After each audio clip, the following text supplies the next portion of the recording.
जय माता दी। इस वीडियो में मैं आपके साथ धन के कुछ विशेष योग लेकर के आया हूँ, यानी कि इंसान की बचत कब होती है, कौन से अच्छे शुभ योग होते हैं जिसके कारण धन अपने आप जुड़ता है, धन की बरकत घर में अपने आप बनती है।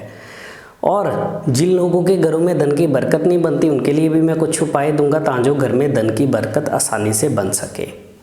सबसे पहला योग, अगर जन्म कुंडली में सूर्य और बुध इकट्ठे हो, अच्छे घरों के अंदर ये बैठे हो, तो लाल किताब में कहते हैं कि राज दरबार से धन की बचत होगी, यानी कि ऐसे लोग सरकारी काम कर सकते हैं, सरकार के साथ कुछ ऐसा संबंध उनका हो सकता है, यानी कि सरकार के घर से पैसा कमाने के योग बनते हैं, सरकारी नौकरी के अंदर जा सकते हैं या किसी भी तरह से सरकार के साथ जुड़ के अच्छा पैसा भी कमाते हैं और घर में अच्छे धन की बरकत भी बनती है। सूर्य बुध का मेल अगर अच्छी अवस्था में बैठ जाए तो ये शुभ योग बनता है। दूसरा योग, 11वां घर लाभ का होता है। 11वें घर के अंदर या तो नर ग्रह कौन से है, बृहस्पति है, मंगल है, सूर्य है, ये अगर अच्छे होकर के बैठ जाए, या 11वें घर में कोई भी दूसरा ग्रह अच्छी अवस्था में जाकर के बैठ जाए, तब भी धन की बरकत बहुत अच्छी घर में बनती है।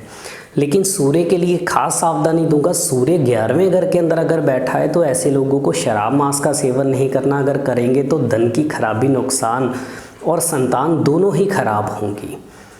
अगला योग, चौथा घर होता है चंद्रमा का। चौथा घर माना गया है रुपया, पैसा, प्रॉपर्टी, जायदाद के सुख, वाहनों के सुख, यानी कि अच्छा धन कमा के हम प्रॉपर्टी भी खरीद सके, अच्छे वाहन भी खरीद सके, और चंद्रमा यानी कि लिक्विड कैश हमारी पॉकेट में भी अच्छा पैसा रह पाए। इसके लिए चौथे घर को देखना जरूरी है। चंद्रमा अगर चौथे घर के अंदर ही बैठा है या चौथा घर खाली है, चंद्रमा किसी भी घर में शुभ अवस्था में बैठा है, तो चंद्रमा की उम्र क्या है, 24 साल। तो 24वें साल से धन की बरकत के योग बनेंगे, यानी कि 24वें साल के बाद इंसान के पास इतनी कमाई आने लगेगी कि वो अपने पैसे से रुपया, पैसा, प्रॉपर्टी, जायदाद सब कुछ खरीदने में सक्षम होगा। या चौथे घर में कोई भी दूसरा ग्रह बैठा है लेकिन शुभ होके बैठा है, मान लीजिए सूर्य बैठा है, तो सूर्य की अवधि क्या है, 22 साल, यानी कि 22 साल की उम्र के बाद से ही कामकाज के अंदर, खास करके नौकरी के अंदर अच्छा धन कमाने के योग है और अच्छी धन की बरकत भी घर में बनेगी। इसी तरह से अगर बृहस्पति बैठा है तो 16 साल की उम्र के बाद से ही घर में सुख समृद्धि के योग बनने लगते हैं। शुक्र अगर ठीक होकर के बैठा है तो 25 साल की उम्र के बाद योग, और मंगल अच्छा होकर बैठा है चौथे घर में और शुभ होके बैठा है। वैसे लाल किताब में मंगल चौथे में नीच माना गया है, लेकिन अगर मंगल को चंद्र की, सूर्य की, बृहस्पति की पूरी सपोर्ट हो, या चौथे घर का मंगल हो, तीसरे का चंद्रमा हो, तो ये भी धन की बरकत करवा देता है। आगे,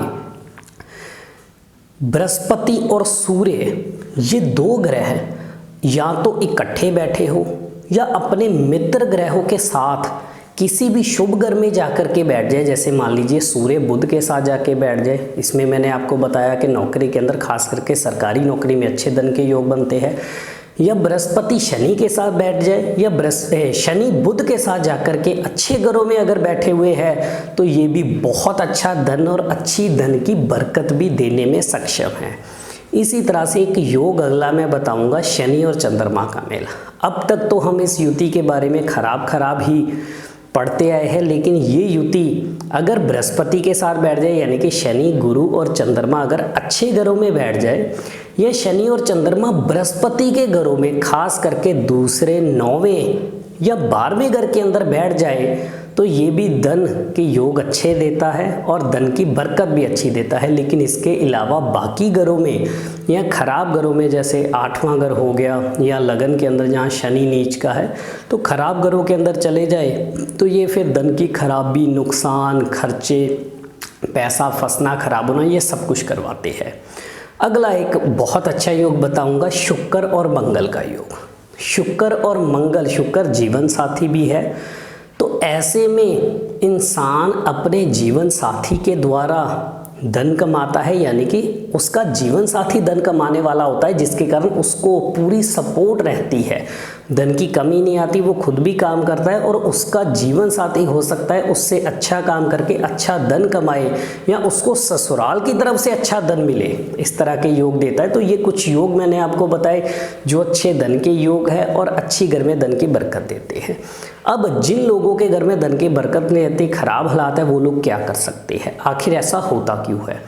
चौथे घर के अंदर खराब ग्रह बैठ जाए, मान लीजिए शनि ही जाके बैठ गया, शनि की ही दशा चल गई, तो घर के अंदर रुपया पैसे की खराबी, नुकसान, पैसे का फंसना, खराब होना, बिना वजह के खर्चे लगे रहना और घर में बिना वजह के कलेश होना। 11वें घर के अंदर कोई खराब ग्रह बैठ जाए, मान लीजिए राहु ही खराब होके बैठ गया, तो ये भी लाभ को खराब करेगा, पिता से संबंध बिगाड़ेगा, मान सम्मान खराब करेगा। तो इसी तरह से शनि और चंद्रमा के मेल की हमने बात करी थी, ये युति अगर खराब घरों के अंदर जाकर के बैठ जाए, ये भी धन रुकने नहीं देती। तो अगर आपकी कुंडली में भी धन को लेके खराबी है, नुकसान है, तो वो हालात तब ही संभव है जब खास करके पापी ग्रह चंद्र के साथ मिल जाए, गुरु के साथ मिल जाए, या चौथे घर में खराब होके बैठ जाए, धन भाव में दूसरे घर में बैठ जाए खराब होके, 11वें घर में खराब होके बैठ जाए, तो इस तरह के हालात बनते हैं। या पापी ग्रहों की दृष्टि चंद्रमा पे पड़ जाए खराब, तो भी धन की खराबी, नुकसान, कलेश या घर में धन की बरकत नहीं रहती। ऐसे में पापी ग्रहों को ठीक करना जरूरी है। उसके लिए क्या उपाय कर सकते हैं, ऐसे लोगों को काला नीला रंग नहीं पहनना चाहिए। अगला उपाय, घर में जितना भी कबाड़ है वो घर से बाहर निकालना जरूरी है। और साथ ही ऐसे लोगों को राहु को शांत करने के लिए तो रसोई घर में बैठ के खाना खाए, अपने ससुराल में जब भी जाए मिठाई लेकर के जा सकते हैं। और पापी ग्रहों को अच्छा करने का आसान उपाय, रोज़ सुबह उठ के पहली रोटी बनाओगे, जो पहली रोटी बनाइए उस पर हल्का सा घी लगा के उसको आधा कीजिए, आधी गाय को डाल दीजिए और जो आधी बचेगी उसकी फिर आधी करके, आधी से आधी एक कुत्तों को और एक कौवों को डालना शुरू कीजिए। ये डेली उपाय आप करना शुरू कर दीजिए। और आजकल जैसे लॉकडाउन भी है तो ये इसमें भी आप कर सकते हो, आसान उपाय है। तो ये मात्र उपाय आप कीजिए, आपको धन की बरकत बनने लगेंगी, धन के नुकसान रुक जाएंगे आपके और घर में सुख समृद्धि आएगी। इसी तरह से हम और भी विषयों पे चर्चा करेंगे। इजाज़त दीजिए। जय माता दी।